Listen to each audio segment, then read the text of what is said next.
Morning, students. Welcome to Advanced Predictive Modeling, Learning Outcome 3.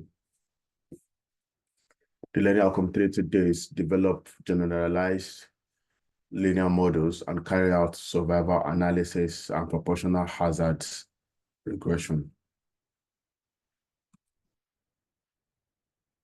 So these are the indicative contents: generalized linear models, probability distribution, linear predictor, link function, maximum likelihood-based parameter estimation, negative binomial over dispersions and zero inflation, Cox regression, hazard and hazard ratios, survival and cumulative hazard rates. So that is key terminology. A mechanism that predicts a behavior of an individual, such as click, buy, lie, or die. It takes characteristics variable of the individual as input and provides a predictive score as output. The higher the score, the more likely it is that the individual will exhibit the predicted behavior.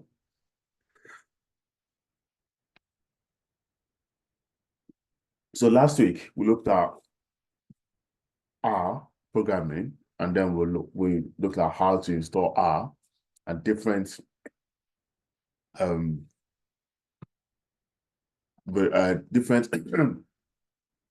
things in R, such as the variable and among other things.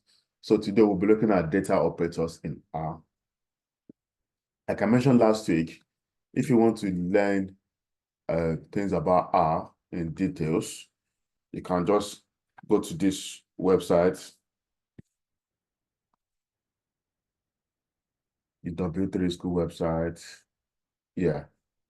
So this will teach you almost everything you have to know in detail about R programming. You can know about variable, and know about data types, among other things. So yeah, back to our slide. We're looking at the data operators in R. R supports majorly 4 kinds of binary operators. Between a set of operands in this article, we will use various types of operators in R programming language and their usage. Types of the operator in R language: we have the arithmetic operators, we have the logical operators, we have the relational operators, assignment operator, and miscellaneous operator. So the logical operator, which is the first one that we'll be looking at, which is the OR and the AND. Obviously, like with the logic, we have OR and that's logic.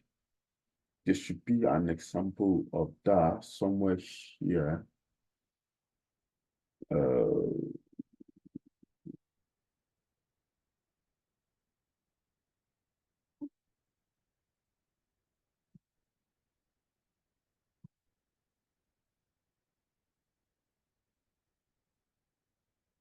Yeah.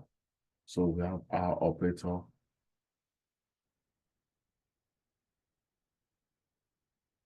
Not this one. Not this one. Go back. Yes. We have the AND, the OR sign. Yeah. So yeah. The OR in classical programming, the logical OR is meant to manipulate Boolean values only. If any of its arguments are true, it returns true. Otherwise, it returns false. It's like saying a boy or a girl. So if the person is a boy, that means it is true.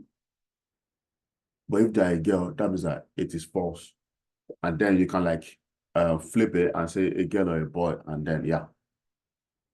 And so we can have or, we can have and, excuse me. So OR finds the first truthy value. The logic described above is somewhat classical, and then we have the AND sign. So a boy and a girl. So that's like everything is from left to right, and then it finds the first value. So if none of them are boy, okay, let me just do like this: a dog and a cat. If none of them are dog and cat, that means that it is false. And then a cat or a dog. So if one of them is a cat, that means that the operation works. That means that like it is false or, and then we can use or and then we can just negate, which is say the negate means it's not. So if it's not cat or dog, that's what that means. So let's look at it in details. We have type, function, and example. Zero condition, express factor, habit. If you mix blue and yellow paint, it turns green. So that is the and sign. The first condition, express a realistic future consequence. If we work hard, we will be prepared. Second conditional statement, express an unlikely or impossible future consequence. If I were you, I would study more. Third conditional, express an unrealistic past consequence. If you had called me, I would have told you about it. And then we have loops. We looked at loops last week in a bit in our W3 schools.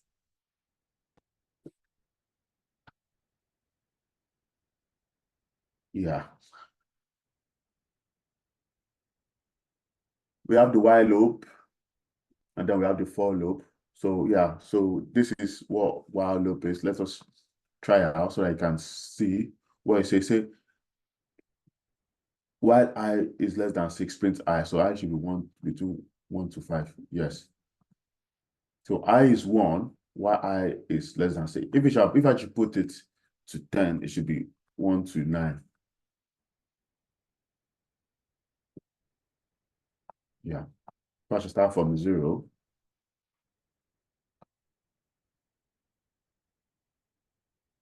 Yeah. 0, 1, 2, 3, 4, 5, 7, 8, 9. So that's it. That's the while loop. So in order to execute identical lines of code numerous times in a program, programmer can simply use a loop. There are 3 types of loops in our program. We have the for loop, we have the while loop, and then we have the repeat loop. So this is the while loop that we just looked at. And then we have the for loop, which is like literally just simpler of of the while loop. So while loop stops when the condition is met. So once it gets to 9, it stops. And then we have the nested loop. And so for loop, it goes from initialization to code block, last iteration. If it's at the last iteration, it goes to yes and it ends it. If not, it starts again. And then while loop, like I said, it stops when the condition has been met. So it goes through, runs the code. If the condition is not met, if the condition is met, that means that yeah, it goes to false, and if not, it keeps doing it. And then the repeat loop, it goes up and down, false, and then checks if it is true, and then it ends it. That's actually a description of what loops are in R. And then we are moving on to analyze the use of generalized linear models. What are generalized linear models? GLM, generalized linear models, GLM, are a type of statistical models that can be used to model data that is not normally distributed. It is a flexible general framework that can be used to build many types of regression models, including linear regression, logistic regression, and Poisson regression. GLM provides a way to model dependent variables that have non-distribution. GLM also allows for the incorporation of predictor variables that are not normally distributed. What are general linear models, which is GLM? General linear models are the models which is used to predict the value of continuous response variable. And at any given predictor value, X, the response variable Y and random error term follows a normal distribution. The parameter of such normal distribution represents the mean as linear combination of weight, W, and predictor variable X, and the standard deviation of that Linear regression and ANOVA models represent the general linear models. The diagram given below represent the same in form of simple linear regression model where there's just one coefficient. So right here, we have the distribution of y at x is equal to 6, and then the mean, and then we find the standard deviation. So this shows what general linear model is.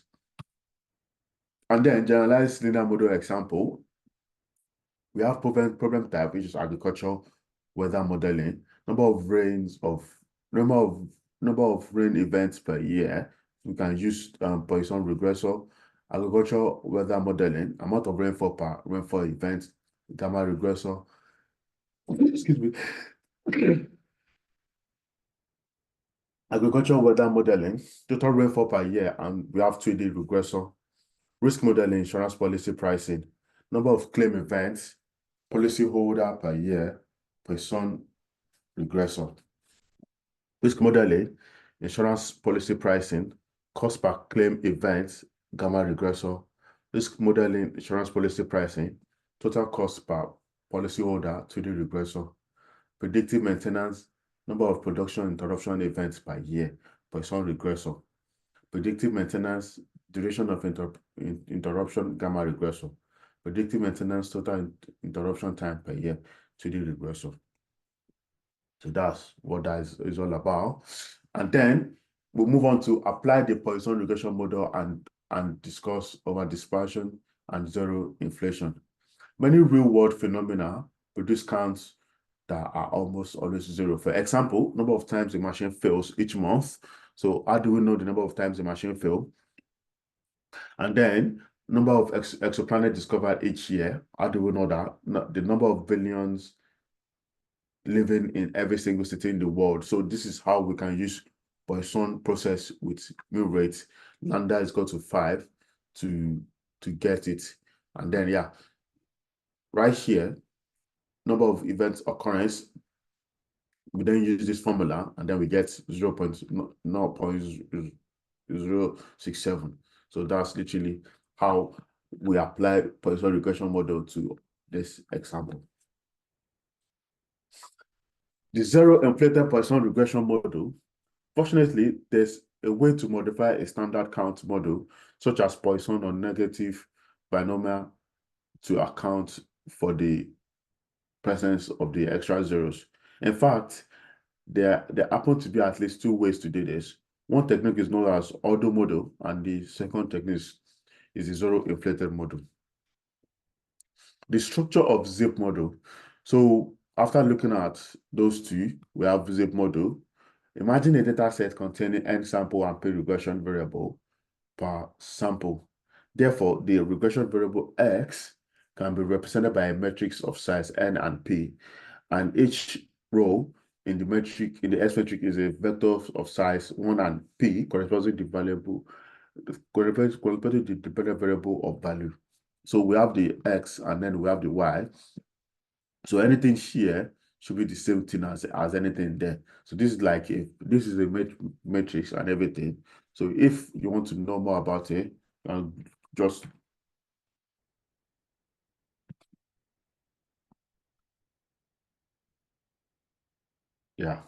look at that.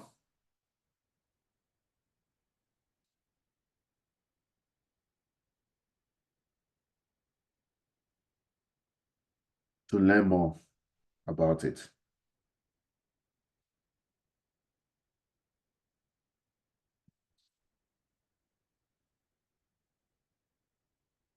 And then, yeah, the structure of a zip model, you have a Poisson probability mass function, PMF, denoted as P, used to calculate the probability of observing K events in any unit interval given a main event rate or events or unit time.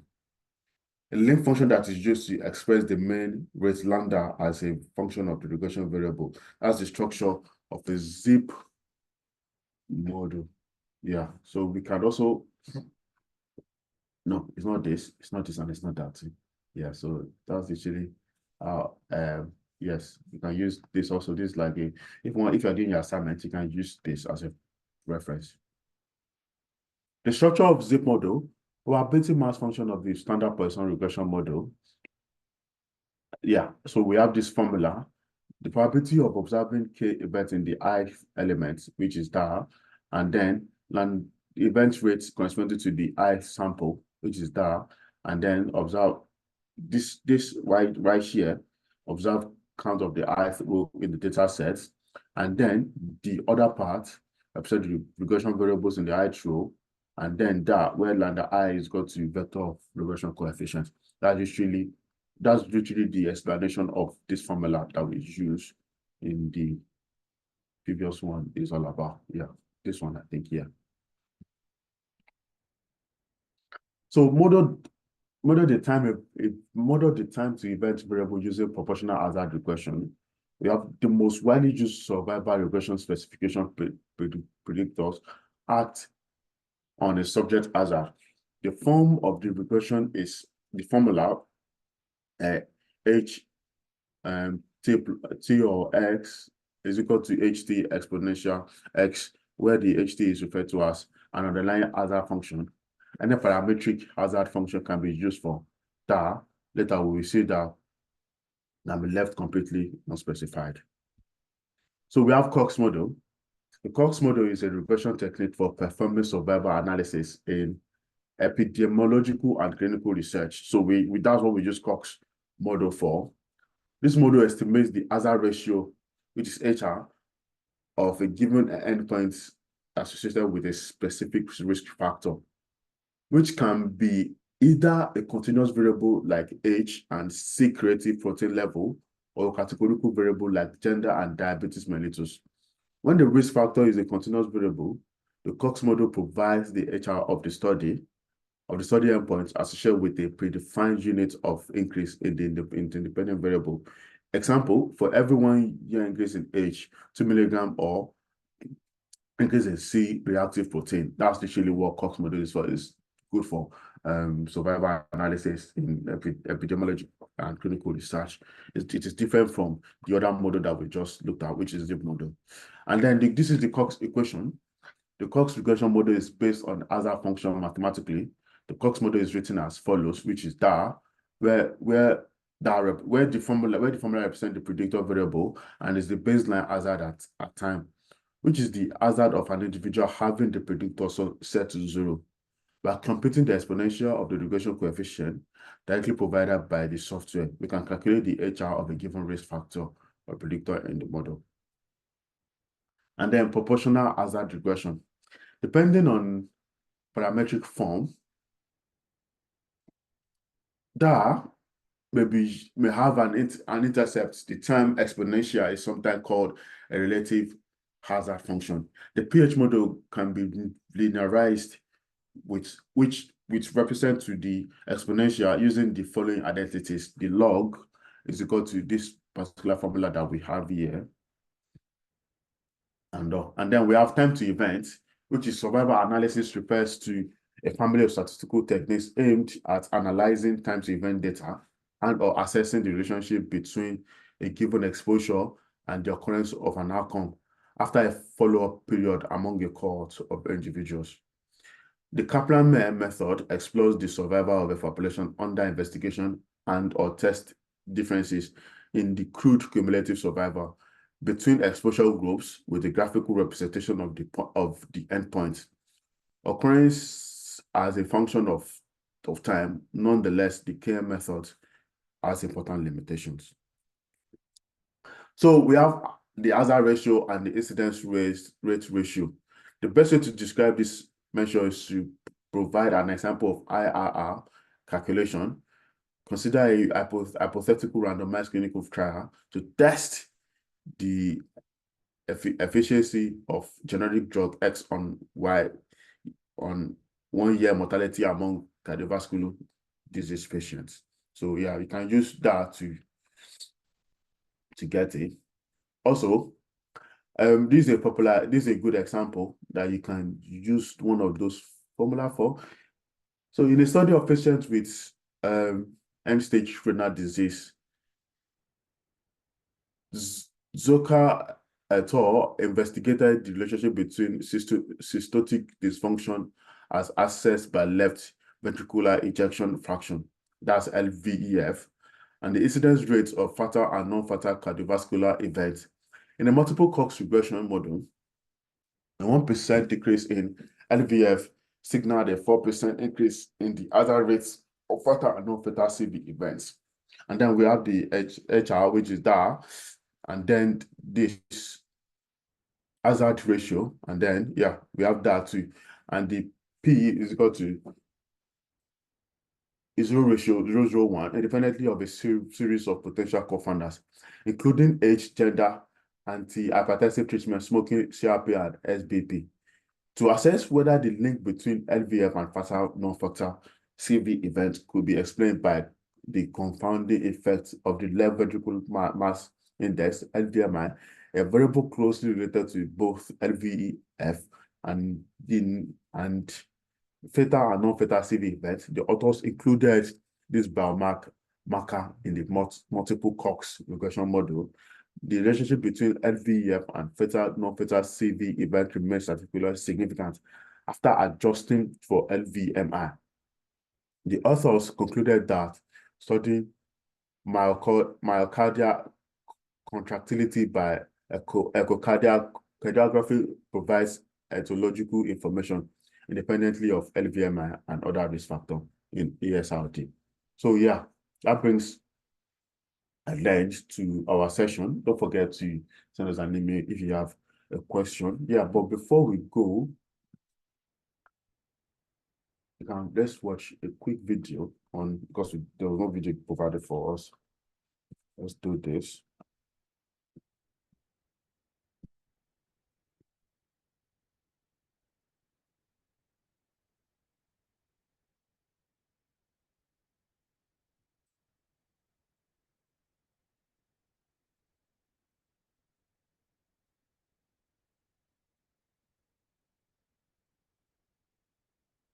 Just for us to understand it better. I don't want to waste time. I'm looking for a short video. Yeah, let's watch this. This video is about Cox proportional hazard survival regression, or Cox regression for short. So let's start right away with the first question. What is Cox regression? Cox regression is used in survival analysis to determine the influence of different variables on survival time. This is done with the Cox proportional hazards model. So what exactly is survival time analysis? In survival time analysis, the survival times of subjects are measured and a survival curve is plotted.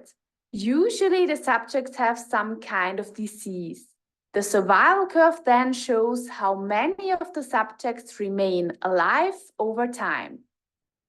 The time considered does not have anything to do with the survival time. Nevertheless, one speaks of the survival time and the survival time analysis. Generalized, we can say, in survival time analysis, a variable is considered that has a start time and when a certain event occurs, an end time. The time between the start time and the event is considered in the survival time analysis. The time can be measured, for example, in days, weeks, or months. Now, of course, there is the big problem that a study has limited resources. For resource reasons, and simply because one wants to publish the results at some point, there is a start and an end date of a study. If a case does not have a definite event, it is referred to as censored. Several methods have been developed to deal with this issue. Please have a look at my video on the Kaplan-Meier curve. But now back to the Cox regression. For example, if you want to analyze survival time after a disease is detected, you are often not interested in survival time per se, but in what has an influence on survival time. So we want to know if survival time depends on one or more factors, the so-called predictors. For simple situations with a single factor with only two values, the log rank test is used. So for example, if you want to test whether there is a difference in survival time when two different drugs are given to a patient. However, if you want to include the age of the subjects, for example, a special type of regression is needed, namely the proportional hazard survival regression. The regression should then evaluate the effects of the individual predictors on the shape of the survival curve. So as predictors, we have the drug used and the age of the person. We now want to know what influence these variables have on the survival time curve. And we do this with the Cox regression. Let's look at an example. Let's assume this is our data we want to evaluate. Each row describes a patient with the corresponding disease. The time indicates when the event or death occurred. Here we have the data which drug was used, and here we have the age of the people. In the first step, we must now calculate the Cox regression, which we do online with DataTab. Then we go through how to interpret the results. To calculate the Cox proportional hazard survival regression, we simply go to datatab.net and copy our data into this table. Just copy and paste as in Excel. Now we click on Survival Analysis. Under this tab, depending on which variables you click on, different methods of survival analysis will be calculated. If you only click on the time and the status, the Kaplan-Meier curve will be displayed. If you click on the drug, you will get the log rank test. And if you click on the age, you will get the Cox regression. Here below, you get the results. Let's have a closer look at it. The first column contains the names of the variables. The first row indicates the variable drug, and the second row indicates the age. Most important of this table is the estimated regression coefficient and the p-value. With the p-value, you can see if the regression coefficient is significantly different from 0. So the null hypothesis is, in the population, the coefficient is 0. Let's say, as usual, that we set our significance level at 5%. Then for p-values less than 5% or 0.05, the null hypothesis is rejected and the coefficient is significantly different from 0. In the case of drug, the p-value is less than 0.05 and therefore we have a significant difference from 0. In the case of age, we get a p-value of 0.221, which is greater than 0.05. Therefore, in this case, the null hypothesis is not rejected, and we assume from this data that age has no significant effect on the survival curve. I hope you enjoyed the video and see you next time. Yeah, so this brings an end and the conclusion to our linear outcome 3 and then linear outcome. Tomorrow we'll be looking at assignments discussion. So yeah, I hope to see you tomorrow for the assignment discussion. Enjoy the rest of the day.